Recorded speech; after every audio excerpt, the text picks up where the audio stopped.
दोस्तों नमस्कार। वृषभ राशि वाले मेरे मित्रों, आप सभी का आज के इस बेहद ही खास और तांत्रिक विद्या से जुड़े हुए ज्योतिष के कार्यक्रम में बहुत बहुत स्वागत है।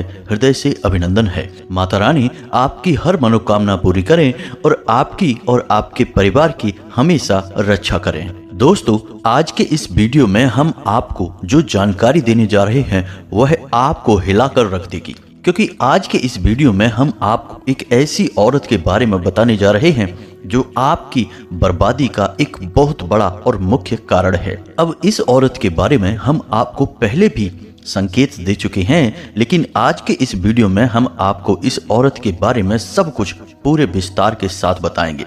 कौन है यह औरत, कहाँ रहती है, इसका नाम क्या है, इसकी राशि क्या है और क्यों यह आपके पीछे पड़ी हुई है और कैसे यह आपको धीरे धीरे बर्बाद कर रही है, आपकी हर एक खुशी को चुन चुन कर मिटा रही है। सब कुछ हम आपको आज के इस वीडियो में बताएंगे। साथ ही साथ हम आपको इस औरत के द्वारा की गई तांत्रिक क्रियाओं की काट के लिए एक बेहद ही शक्तिशाली और सरल उपाय बताएंगे जो वैदिक पद्धति पर आधारित होगा।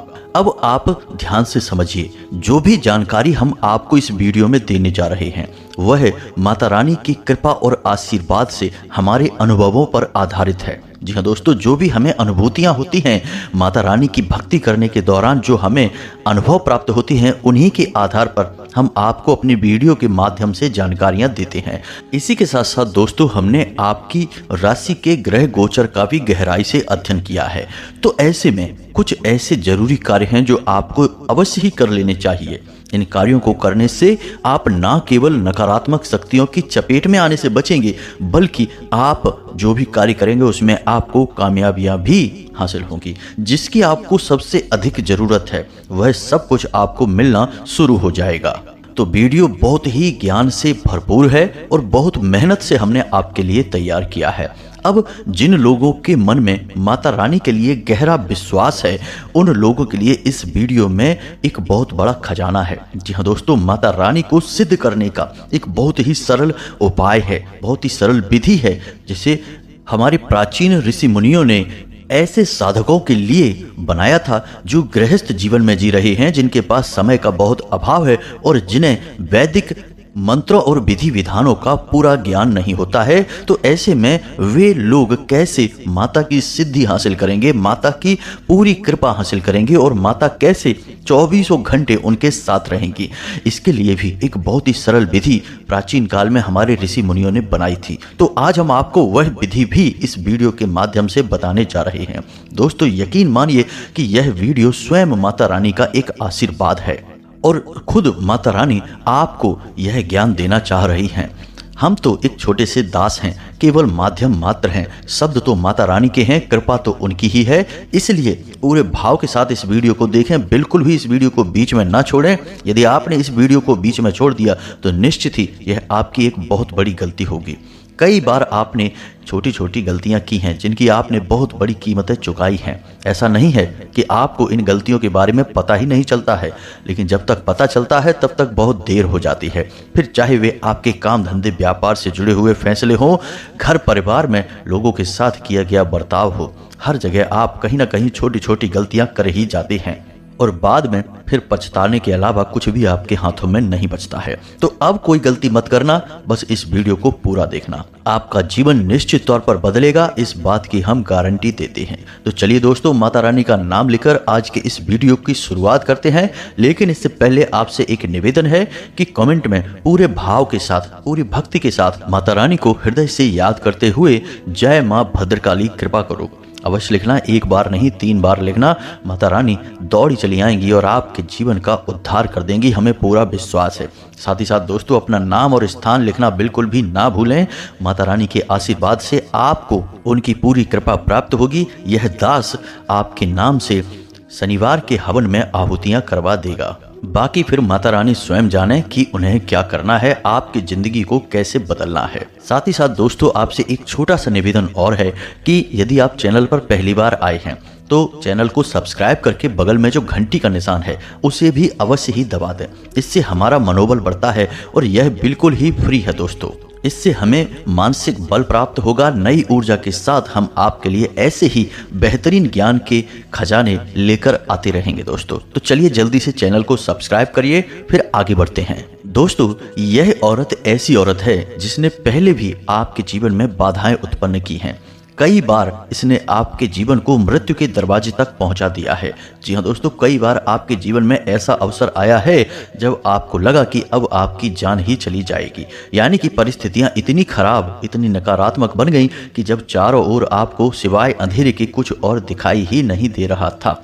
फिर ईश्वर की कृपा कहें, माता रानी का आशीर्वाद कहें कि आप जैसे तैसे उन परिस्थितियों को पार करके बाहर अवश्य ही निकल आए हैं।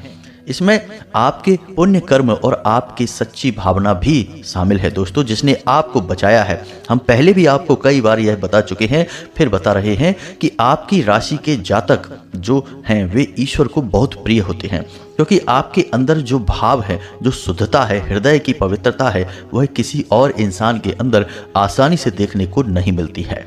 फिर चाहे वह किसी से प्रेम करना हो, कोई रिश्ता निभाना हो, या फिर दान धर्म या फिर पूजा पाठ ही करना क्यों ना हो, आप जो भी करते हैं पूरे भाव के साथ करते हैं, सच्चे हृदय के साथ करते हैं। लेकिन अब उन लोगों का क्या करें जो आपके अपने ही बनकर आपको छलते हैं, आपके खिलाफ षड्यंत्र रचते रहते हैं और समय समय पर आपको फंसाते रहते हैं, आपके खिलाफ कुछ ना कुछ ऐसी गतिविधि, ऐसी क्रिया कर देते हैं जो लंबे समय तक आपको पीड़ित करके रखती है।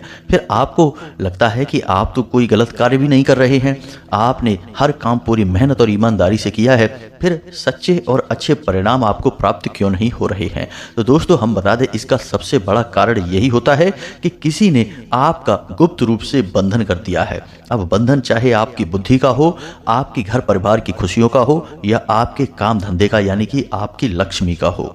यह औरत आपके पड़ोस में रहती है। इस औरत ने पहले भी कई बार आपके ऊपर छोटी मोटी क्रियाएं करवा रखी हैं। अब आप ध्यान से समझिए कि आज के समय में किसी तांत्रिक क्रिया को करने के लिए किसी भी तांत्रिक के पास जाने की आवश्यकता नहीं है। जी हाँ दोस्तों, आज का युग ज्ञान का युग है, इंफॉर्मेशन का युग है।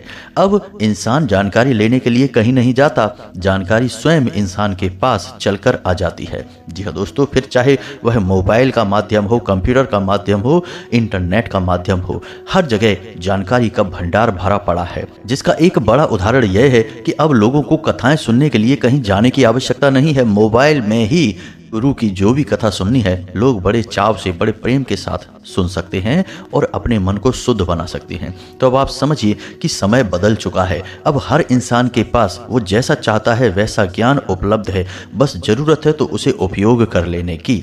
तो अब ऐसे में कुछ लोग तो सच्चे और अच्छे होते हैं जो ज्ञान का सही उपयोग करते हैं, यानी कथाएं सुनते हैं, ईश्वर का नाम लेते हैं, भजन सुनते हैं। लेकिन कुछ लोग इसमें ऐसे होते हैं जो दूसरों की खुशियों से जलते हैं, अपने मन में नकारात्मक और गलत भावनाएं रखते हैं।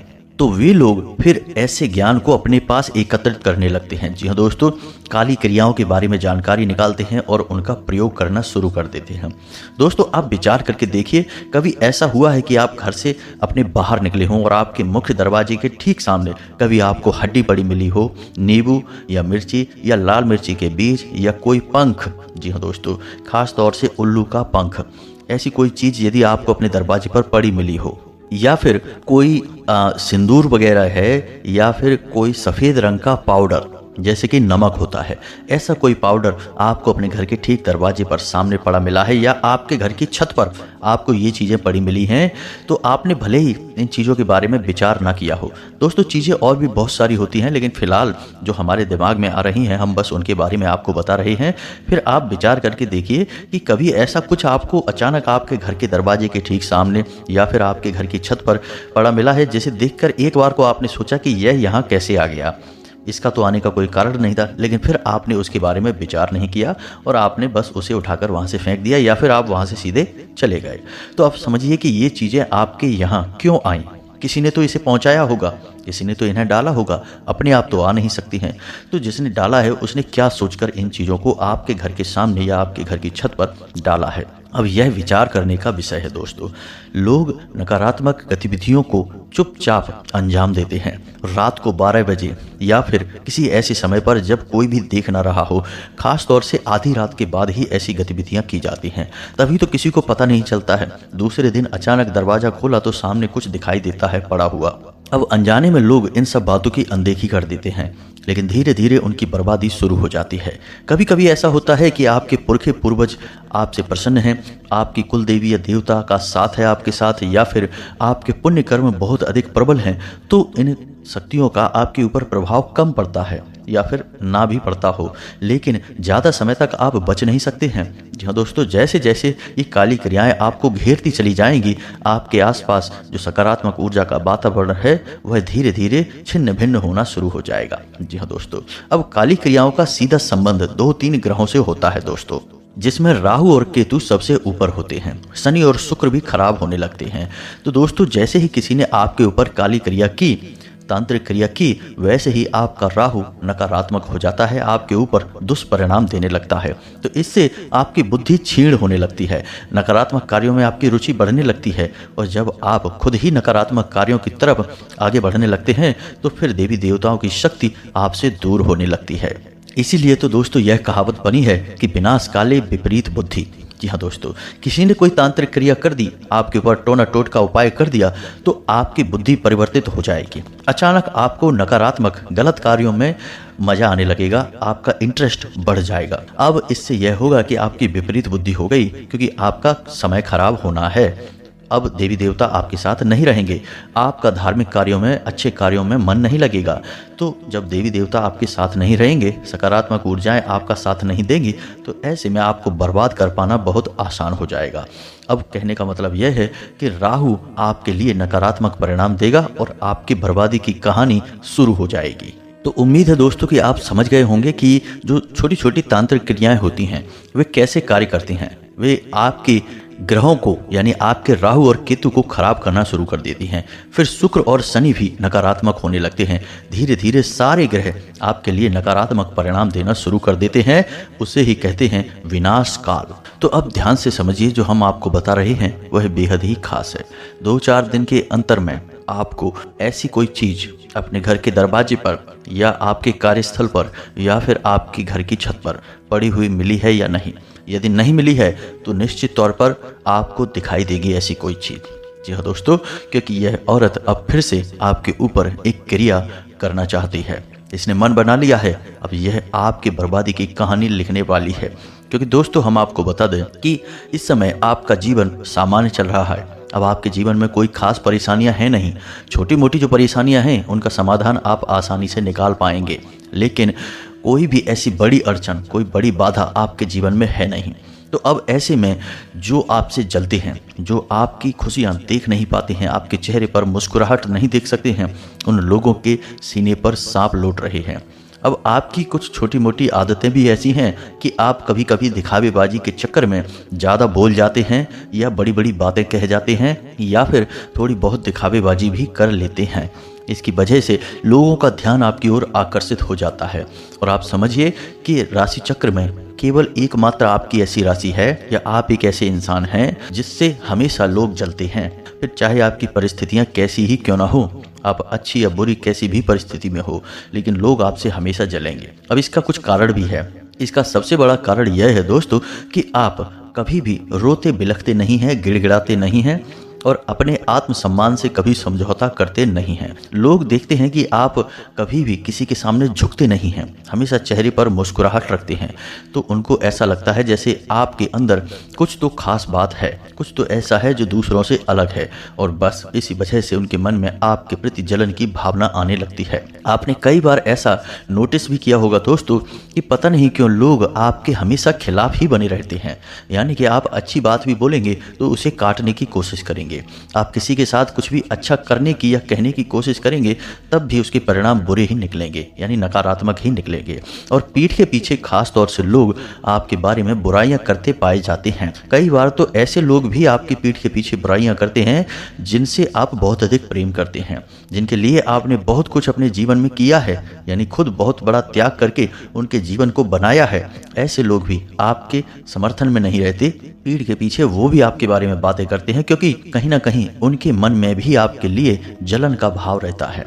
तो आप समझिए कि यह कितना खतरनाक विषय है। तो आपको क्या करना है दोस्तों, आपको सतर्क रहना है। जब भी कोई ऐसी चीज़ें आपको दिखाई दें तो आप समझिए कि आपके ऊपर क्रिया हो चुकी है। अब ऐसे में आपको सबसे पहला कार्य तो यही करना है कि ये जो चीज़ें आपको दिखाई दे रही हैं, इन चीज़ों को आपको उठाकर किसी एक जगह पर एकत्रित करके जला देना है। जैसे मिर्ची है, नींबू है, या फिर कोई पंख है, या कोई और अन्य प्रकार की चुनरी है, या कोई सिंदूर से लगा हुआ कपड़ा वगैरह है। तो ऐसी चीज़ें आपको जब भी दिखाई दें अपने आसपास तो उन्हें उठाकर आपको जला देना है। उन्हें आपको छूना नहीं है दोस्तों, किसी और से उन्हें उठवाएं, या फिर वो जहाँ पड़ी हैं वहीं आपको उन पर आग लगा देनी है, यानी कि पेट्रोल वगैरह डालकर और जला देना है, पूरी तरह से उन्हें जला देना है। दूसरा कार्य आपको यह करना है दोस्तों कि अपने घर को पूरी तरह से शुद्ध करना है और स्वयं को भी पूरी तरह से शुद्ध करना है नकारात्मक ऊर्जा से। यह आप कैसे करेंगे? अपने घर में हर कोने में गंगा जल का छिड़काव करें, यह बहुत ही आवश्यक है। और आपके घर में जो पोंछा लगेगा उस पोंछे में थोड़ा सा नमक अवश्य मिलवा दें, यानी उस पानी में नमक मिलवा दें ताकि नमक वाले पानी से आपके घर में पोंछा लग जाए। तीसरा कार्य आपको यह करना है कि आप अपने घर के हर एक कोने में लौंग का एक एक जोड़ा रख दें। जी हाँ दोस्तों, ध्यान से सुनते जाएं, यह बेहद आवश्यक है। लौंग का एक एक जोड़ा रख दें और शाम के समय या रात के समय जब कोई आपको देख ना पाए उस समय उस लौंग के जोड़े को उठाकर एक कटोरी में रखें और थोड़ा सा कपूर डालकर उसे घर के बाहर जला दें। जी हाँ दोस्तों, अपने मुख्य दरवाजे से बाहर रखकर जलाएं। इससे होगा यह है कि जितनी भी नकारात्मकता आपके घर में आई है वह बाहर निकल जाएगी। साथ ही साथ दोस्तों आपको एक कार्य और करना होगा कि अपने घर के हर एक कोने में आपको छोटी छोटी कपूर की टुकड़े, यानी कपूर की छोटे छोटे कपूर के टुकड़े यानी कि टिक्कियाँ आपको रखनी होंगी। इससे आपके घर में नकारात्मकता कभी आएगी नहीं। कपूर की कुछ ऐसी खास बात होती है कि यह नकारात्मकता को अपने से दूर भगा देता है, इसीलिए इसे पूजा पाठ में खास तौर से प्रयोग किया जाता है। अब इसी के साथ साथ आपको यह भी करना होगा कि आपने अपने पितृ पूर्वजों के नाम से यदि दीपक जलाना प्रारंभ नहीं किया है तो कम से कम 21 दिनों तक दक्षिण दिशा में अपने पितृ पूर्वजों के नाम से दीपक जलाना प्रारंभ कर दें।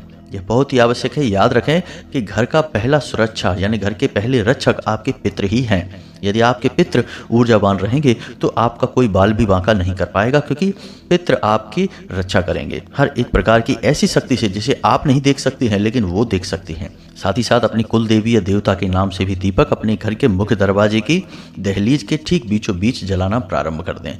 अब आपका सुरक्षा घेरा पूरी तरह से तैयार हो चुका है। अब आपको स्वयं की रक्षा करनी है। तो स्वयं की रक्षा के लिए हम आपको बता दें कि आप जिस पानी से स्नान करें उस पानी में थोड़ा सा नमक अवश्य मिला लिया करें। कुछ दिनों के लिए आप इस प्रयोग को करें, लगभग 7 दिनों तक। उसके बाद हमने आपको एक हनुमान रक्षा कवच बताया था, उसे कैसे तैयार करना है, किस प्रकार उसकी विधि है, सब कुछ हमने अपने पुराने वीडियो में इसके बारे में आपको बता रखा है। फिर भी आपको अभी बता देते हैं कि एक लाल रंग का धागा लेना है और किसी भी शनिवार या मंगलवार के दिन आपको रात्रि को 8 या 9 बजे के बीच हनुमान जी के मंदिर में जाना है। याद रखना है कि आपको ऐसे मंदिर में जाना है जिसका हनुमान जी का मुख दक्षिण दिशा में हो। जी हाँ दोस्तों, यानी दक्षिण मुखी दरबार हो हनुमान जी का। ऐसे दरबार में आपको जाना है। वहाँ पर जाकर आपको उस धागे में 9 गांठें लगानी हैं और 9 बार हनुमान चालीसा का पाठ करना है और उस गांठ में हनुमान जी के बाएं पैर का सिंदूर लगाते जाना है। साथ ही साथ आपको एक छोटे से बर्तन में यानी तांबे का कोई बर्तन रखें, उसमें जल भर कर रखें। तो जब जब आप हनुमान चालीसा का पाठ करें उस धागे में गांठ में सिंदूर लगाएं, उतनी ही बार आपको उस जल में फूंक भी मारना है। तो 9 बार आप हनुमान चालीसा पाठ करेंगे, 9 फूंक आप जल में मारेंगे और 9 ही गांठों में आप हनुमान जी के बाएं पैर का सिंदूर लगा लेंगे। तो इस क्रिया को आप करेंगे। उसके बाद अंत में आप एक बार बजरंग बाण का पाठ करेंगे। अब याद रखें कि जब भी आप हनुमान चालीसा का पाठ करेंगे तो हनुमान चालीसा में अंत में एक लाइन है जिसमें लिखा है कि तुलसीदास सदा हरि चेरा, कीजय नाथ हृदय मह डेरा। तो इसमें आपको जो तुलसीदास बोला है उसकी जगह खुद का नाम लेकर बोलना है। जैसे आपका नाम यदि रमन है तो आपको बोलना है रमन दास सदा हरि चेरा, कीजय नाथ हृदय मह डेरा। तो यह आपके लिए हनुमान चालीसा का पाठ हो जाएगा। दूसरा कि हनुमान चालीसा आपको पढ़ना है, ना कि रटना है। यानी याद आपको बेशक हो, तब भी आपको किताब में से ही हनुमान चालीसा पढ़ना होगा। और जब आप हनुमान चालीसा का पाठ करेंगे तो आपका मुख उत्तर दिशा की ओर होना चाहिए। और एक और छोटी सी बात दोस्तों, कि जब भी हम किसी भी देवी या देवता की पूजा करते हैं मंदिर में खास तौर से, तो ठीक उसके सामने बैठकर कभी पूजा नहीं की जाती है। आपको थोड़ा बाईं ओर या फिर दाईं ओर खिसक जाना चाहिए, सामने जगह छोड़नी चाहिए, तब पूजा करनी चाहिए। किसी भी देवी या देवता के ठीक सामने बैठना उस महाशक्ति का अपमान माना जाता है। तो आपको थोड़ा दाएं या बाएं बैठकर पूजा करनी चाहिए, ठीक सामना कभी नहीं करना है। इस बात का आपको विशेष ख्याल रखना है। अब यह आपका रक्षा कवच तैयार हो चुका है। यदि कोई महिला इस रक्षा कवच को बनाना चाहे तो उन्हें बजरंग बाण का पाठ नहीं करना है, यह खास तौर से याद रखना है। इसका सबसे बड़ा कारण यह है कि बजरंग बाण जो है उसमें हनुमान जी को शपथ दिलाई जाती है, और हनुमान जी स्त्रियों को मातृ शक्ति के रूप में मानते हैं, माता का स्वरूप मानते हैं। तो ऐसे में हनुमान जी नहीं चाहेंगे कि उनकी माँ यानी कि कोई भी महिला जिसे वो माँ मानते हैं उन्हें किसी भी प्रकार की कसम खिलाए। तो इस वजह से हनुमान चालीसा तो महिलाएं पढ़ सकती हैं, लेकिन बजरंग बाण का पाठ महिलाओं के लिए वर्जित हो जाता है। अब यह हनुमान रक्षा कवच का जो धागा है, यह पुरुष अपने दाईं कलाई पर बांधेंगे और महिलाएं अपनी बाईं कलाई पर बांधेंगी। इसी के साथ साथ दोस्तों आपको इसकी शुद्धता का भी विशेष ख्याल रखना होगा। तो यह तो आपका घर का और आपका स्वयं का रक्षा घेरा तैयार हो चुका है। अब यदि दोस्तों आपको ऐसा लगता है कि जैसे आपके बनते हुए काम बिगड़ते जा रहे हैं और ऐसा लगता है जैसे किसी की नज़र लग गई है या पहले से ही कोई तांत्रिक क्रिया आपके ऊपर हो चुकी है, तो अब आपको क्या करना चाहिए? ऐसे में आपको एक बहुत छोटा सा उपाय हम बता रहे हैं। शनिवार के दिन आपको एक लाल रंग का धागा लेना है और उसमें 21 नींबू लगाने हैं, यानी एक माला जैसी बनानी है। और इस माला को आपको माता भद्रकाली के मंदिर में जाकर माता भद्रकाली की जो मूर्ति है उसे पहना देनी है। यह माला आप उन्हें पहनाएं और मन में ऐसा निवेदन करें कि माता रानी जो भी हमारे जीवन में नकारात्मक शक्ति है, क्लेश है, जो भी भूत प्रेत की शक्तियां हैं उनका हरण कर लें और हमारे जीवन को सरल बनाएं। इससे जो भी तांत्रिक क्रिया, टोटका, उपाय, नजर वगैरह आपके ऊपर की गई है वह तुरंत हट जाएगी। 1 मिनट भी नहीं लगेगा दोस्तों। अब ध्यान से सुने, हम आपको उस महिला का नाम बताने जा रहे हैं ताकि आप उससे सतर्क रहें, उसके बारे में जान जाएं। साथ ही साथ हम आपको उसकी राशि के बारे में भी बताएंगे और वह आपको कहाँ मिलेगी यह भी आपको बताएंगे। तो ध्यान से सुने, इस महिला का नाम आ से शुरू होता है और यह आपकी अपनी ही है। जी हाँ दोस्तों, यानी कि आप इसे अच्छी तरह से जानते हैं। यह आपके परिचित में है, या तो आपकी कोई रिश्तेदार है या आपकी कोई पड़ोस में रहने वाली स्त्री है। यह आपसे हंस हंस कर बात करती है। आपको ऐसा लगता है जैसे यह आपके बारे में अच्छा ही सोचती है, कभी आपका गलत नहीं कर सकती है, लेकिन अंदर ही अंदर इसका मन बहुत काला है और यह आपके खिलाफ षड्यंत्र रचती है, तांत्रिक क्रियाएं करती रहती है।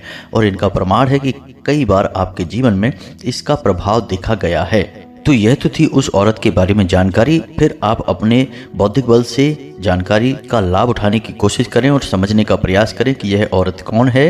और जब आप इस औरत को अच्छी तरह से पहचान जाएं, समझ जाएं, तो इससे आप दूरी बना लें दोस्तों। इस औरत की राशि वृश्चिक है। जी हाँ दोस्तों, इस बात का आप विशेष ख्याल रखें। जी हाँ दोस्तों, तो अब इन सब बातों का, ज्ञान का आप अपने जीवन में उपयोग करें। अब हम आपको बताते हैं वह सरल विधि जो हमारे ऋषि मुनियों ने ऐसे साधकों के लिए बनाई थी जिन्हें शास्त्रीय पद्धतियों का कोई ज्ञान नहीं है और वे माता की शरण में जाना चाहते हैं, दैवी शक्तियों का साथ चाहते हैं। तो इस विधि का प्रयोग माता रानी को सिद्ध करने के लिए ही किया जाता है, क्योंकि मातृशक्ति हमेशा इंसान को घेर कर रखती है और बहुत जल्दी सिद्ध हो जाती है। अब इस विधि में आपको यह ध्यान रखना है कि यह भाव पर आधारित विधि है, यानी आपकी भावनाएं बहुत प्रबल होनी चाहिए। और भावनाएं प्रबल होने के लिए आपको माता के बारे में ऐसा विचार करना पड़ेगा जैसे कि वे आपके घर की सदस्य हैं। यानी कि आपको यह विचार करना है कि वे आपकी या तो स्वयं माँ हैं या आपकी दादी माँ हैं या आप कोई भी और रिश्ता जो आप भाव उत्पन्न कर सके, सम्माननीय रिश्ता आप उनसे जोड़ सकते हैं। माँ का रिश्ता जोड़ना सबसे अच्छा माना जाता है, क्योंकि इस रिश्ते से माता बहुत जल्दी सिद्ध हो जाती हैं। तो अब आपको अपने मन में यह विचार करना है और माता से इस प्रकार से मन ही मन बात करनी है जैसे आप अपनी माँ से करते हैं। अब आप अपने जीवन में कोई भी कार्य करने चलें, चाहे छोटा हो या बड़ा हो, अपनी माँ को याद करें और माँ से बोलें कि माँ मैं यह कार्य करने जा रहा हूँ, आप देख लेना, अच्छा हो बुरा हो सब आपके ऊपर है, मुझे तो केवल आपके साथ की आवश्यकता है, आप मेरा साथ दें। इस तरह आप माँ को याद करके और कार्य करना प्रारंभ करें। अब आप भोजन करें तो उसमें भी यही बोलें कि माँ मैं भोजन करने जा रहा हूँ, यह आपके लिए है, आपको समर्पित है। यानी कहने का मतलब यह है कि आप अपने जीवन की हर एक गतिविधि माता को समर्पित करें। यहाँ तक कि आप जब सोने जाएं तो मन में विचार करें कि माँ मैं सोने जा रहा हूँ और मुझे उम्मीद है कि आप सपनों के माध्यम से मुझे दर्शन देंगी और अपनी कृपा मेरे ऊपर हमेशा बनाए रखेंगी। मैं आपका एक छोटा सा अबोध बालक हूँ, मुझे आपकी कृपा की बहुत अधिक आवश्यकता है। इस विधि को प्रसाद जीवनम विधि कहते हैं दोस्तों। अब इसमें साधक अपना पूरा जीवन देवी शक्ति को समर्पित कर देता है और ऐसे जीता है जैसे कि यह जीवन उसे प्रसाद स्वरूप में प्राप्त हुआ है, यानी देवी देवताओं का प्रसाद है। जैसे कि प्रसाद में देवी देवताओं की शक्ति और आशीर्वाद समाहित होती है, वैसे ही फिर साधक के जीवन के हर एक कार्य में देवी शक्तियों की ऊर्जा समाहित हो जाती है। जी हाँ दोस्तों, यह विधि वैसे तो सरल जान पड़ती है लेकिन थोड़ी कठिन भी है। शुरुआत में यह आपको थोड़ा अजीब भी लगेगा और कई बार आपको ऐसा लगेगा कि यह सब फालतू की बातें हैं, इन्हें छोड़ दीजिए। और कई बार ऐसा भी होगा कि आप इन सब चीज़ों को करना भूल ही जाएंगे। लेकिन दोस्तों हम आपको बताएं कि आपको जब याद आ जाए तब आप इस विधि का प्रयोग करना शुरू कर दें।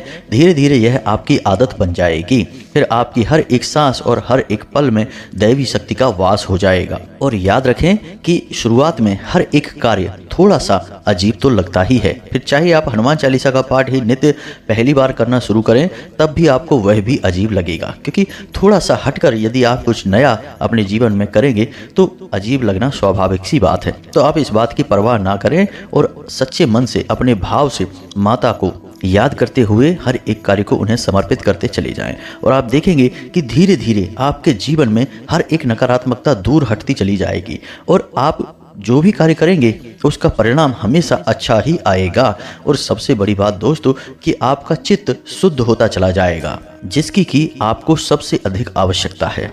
और जैसे जैसे आपका अभ्यास बढ़ता जाएगा आप यकीन मानिए कि फिर 24 घंटे माता रानी आपके साथ रहना शुरू हो जाएंगी और आपको इस बात का एहसास और संकेत भी मिलने शुरू हो जाएंगे। अब इस बात का एक प्रमाण है, एक कहानी है जिसे भोला राम वकील की कहानी कहा जाता है। दोस्तों कहानी बहुत ही अच्छी है और हनुमान जी पर आधारित है। वे अपने हर कार्य को हनुमान जी को समर्पित कर दिया करते थे। एक दिन वे एक अपने बहुत जरूरी कार्य को करना भूल गए और हनुमान जी की पूजा में भक्ति में लीन थे, तो उनका वह कार्य स्वयं हनुमान जी करने चले गए। यह होती है इस उपाय की शक्ति, यानी कि यह विधि बहुत कारगर है, बहुत सरल है, लेकिन उनके लिए बनी है जिन्हें कोई भी वैदिक परंपरा का, वैदिक पद्धति का ज्ञान नहीं है, मंत्रों का ज्ञान नहीं है, विधि विधान का ज्ञान नहीं है। वे इस प्रकार से देवी देवताओं को सिद्ध कर सकते हैं। तो आप इस विधि का धीरे धीरे अभ्यास करना शुरू करिए। शुरुआत में थोड़ा सा अजीब जरूर लगेगा, लेकिन लगने दीजिए, आप अपने मार्ग पर डटे रहिए और धीरे धीरे आप देखेंगे कि आपका जीवन आपके हाथों से पूरी तरह से नियंत्रित होने लगा है, आपका हर कार्य सिद्ध होने लगा है। यहाँ तक कि कई छोटी मोटी सिद्धियां भी आपको हासिल होने लगेंगी। आपकी वाक सिद्धि हो जाएगी। सपनों के माध्यम से आपको भविष्य के भी दर्शन हो जाया करेंगे। भविष्य में होने वाली घटनाओं के बारे में आपको पूर्वाभास भी होने लगेंगे। बहुत कुछ आपको होने लगेगा दोस्तों। तो बस आप इसका अभ्यास करिए, हमें कमेंट करके बताइए कि आप कब से इस विधि का अभ्यास करना शुरू कर रहे हैं। और यदि आपको इस विधि के ऊपर और विस्तार से जानकारी चाहिए तो आप कमेंट करके बताइए। हम आपको इस विधि के बारे में विस्तार से जानकारी देंगे, एक वीडियो अलग से बना देंगे जिससे आपको सारी बातें अच्छी तरह से स्पष्ट हो जाएंगी। तो उम्मीद है कि जो जानकारी हमने आज के इस वीडियो में आपको दी है वह अच्छी तरह से आपको समझ में आ चुकी होगी। इसका प्रयोग करके आप अपने जीवन को खुद ही बदल डालेंगे। अब यदि कोई प्रश्न आपके मन में आता है तो बिना किसी चिंता के आप कमेंट में उस प्रश्न को लिखें। हम आपके प्रश्नों के जवाब देने की आपको पूरी कोशिश करेंगे। इसी के साथ साथ आज के इस वीडियो को विराम देते हैं। कमेंट में पूरे भक्ति भाव के साथ, जैसे एक बालक माँ को याद करता है वैसे ही याद करते हुए जय माँ भद्रकाली कृपा करो एक बार नहीं 3 बार लिखना। साथ ही साथ यदि वीडियो पसंद आया है तो इसे लाइक भी कर देना। चैनल पर पहली बार आए हैं तो सब्सक्राइब करके बगल में जो घंटी का निशान है उसे भी दबा देना। मिलते हैं अगले ज्ञानवर्धक वीडियो में, तब तक के लिए धन्यवाद। जय माता की।